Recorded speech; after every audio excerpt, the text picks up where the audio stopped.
So welcome to the class. When I was building this module, I realized there's a lot for my online students to do during the first week, and it can be a little confusing. So I want to make it just a quick video that you could put off to the side and you could open it as needed. So this is just to help you get through the first few days of class, which will be your orientation module. So as you can see, I have this open right here to our home page.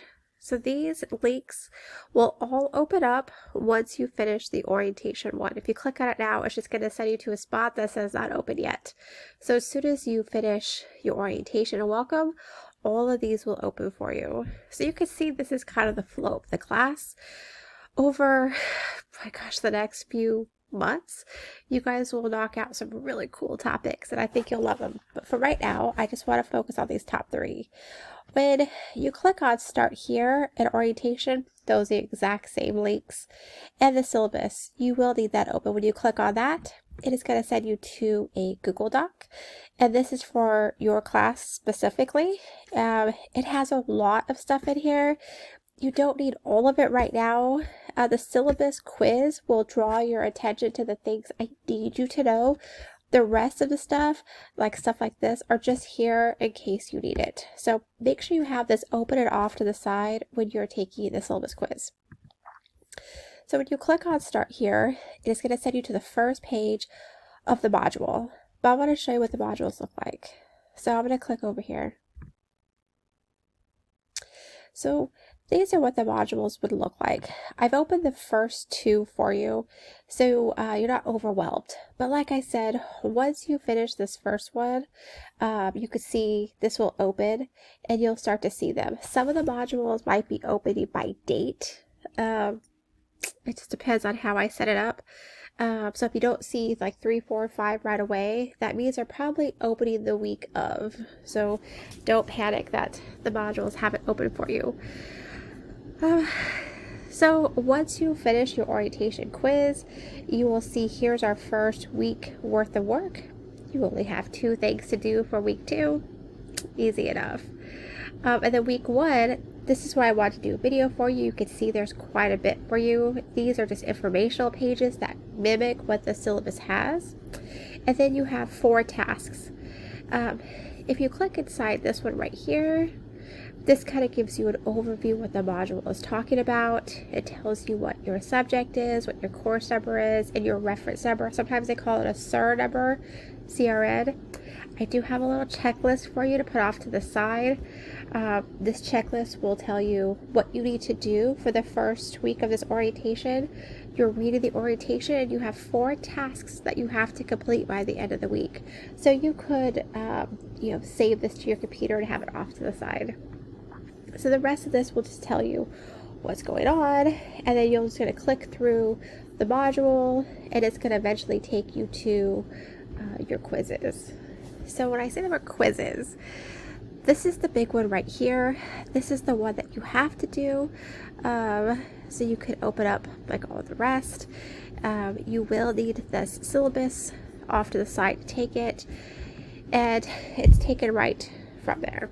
And then I just have your bio, just introduce me to who you are. And then these 2 right here are going to come from Valencia itself, and they're trying to explain to you what are you doing here, why do they make you take these classes. It's really interesting. I know it seems like a chore and it's very overwhelming now, but the biggest thing about this class is these 2 right here, and this is what they want to explain to you. Basically, they'll explain to you what the humanities are, and basically it's just the study of you, like your identity, your religion, your customs, and why do you have to take that? Well, obviously we don't live in a bubble.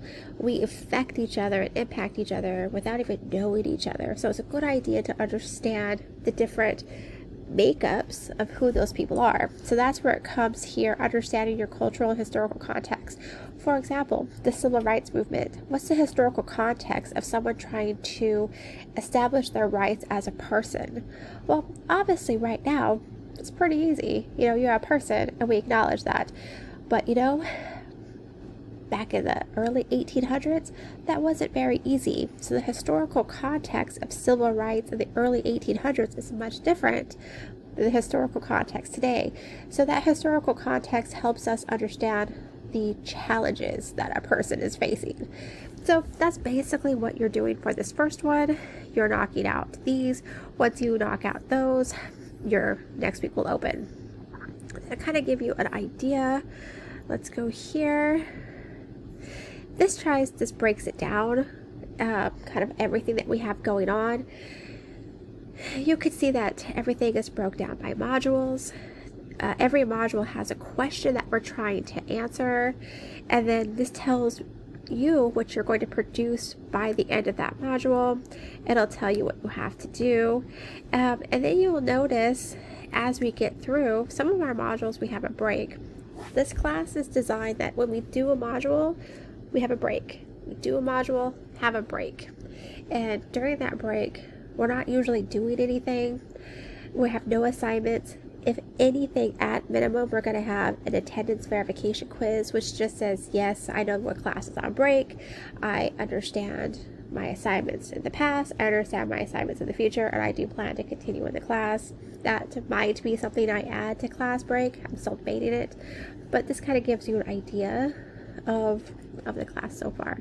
So for right now, I just need you to go and knock out these, and the class will open and you'll get involved with the class. So, all right, let me know if you need help.